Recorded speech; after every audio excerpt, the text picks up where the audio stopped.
ആ ഹാഫ് സാരി മാറ്റി night dress ഇട്ടു. പിന്നെ വേറെന്തൊക്കെയാ ചെയ്തേ? എന്റെ ക്യാരക്ടർ എനിക്ക് തന്നെ മനസ്സിലാവുന്നില്ല. പിന്നെ അവനെങ്ങനെ മനസ്സിലായി? ഹലോ. ഹലോ സഞ്ജു. ഹായ്. നീ തനിച്ചാണോ താമസിക്കുന്നത്? അതെ. ഇപ്പൊ എന്ത് ചെയ്യുവാ? ഞാൻ വാതിൽ തുറക്കാണ്. എവിടെ? നിന്റെ വീടിന്റെ. ഉം?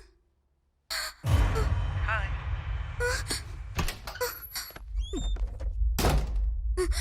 അയ്യോ എന്താ സഞ്ജു ഇത്? എന്തിനാ ഇങ്ങോട്ട് വന്നേ? എന്തിനാ ഷർട്ടൊക്കെ അഴിക്കുന്നേ? എന്തിനാ എന്നെ ഇങ്ങനെ നോക്കുന്നേ? സഞ്ജു ഞങ്ങളുടെ ആളാ? ബ്രാഹ്മിൻസാ? ബാപ്പനീസ്. ബാപ്പനീസ് എന്ന് വെച്ചാ എന്താ? ജാപ്പനീസാ? കൺവേർട്ടഡ് ബ്രാഹ്മിൻസ്. ബാപ്പനീസ്. ബ്രാഹ്മിൻസിന് കൺവേർഷൻ ഉണ്ടോ? എന്താ എല്ലാവർക്കും ആകുമെങ്കിൽ ബ്രാഹ്മിൻസിനും ആയിക്കൂടെ? അല്ല തനിക്ക് എന്തിനാ ഇത്രയ്ക്ക് കാസ്റ്റ് ഫീലിങ്സ്? എന്റെ അമ്മോ. ഫ്യൂച്ചറിൽ ഒരു കോംപ്ലിക്കേഷൻ അതിന് ഒഴിവാക്കാൻ. ഫ്യൂച്ചറിൽ എന്ത് കോംപ്ലിക്കേഷൻ ഉണ്ടാവാൻ പോകുന്നു? Gomathi, Gomathi, I love you. Please Sanju, എന്നെ ഒന്നും ചെയ്യരുത്.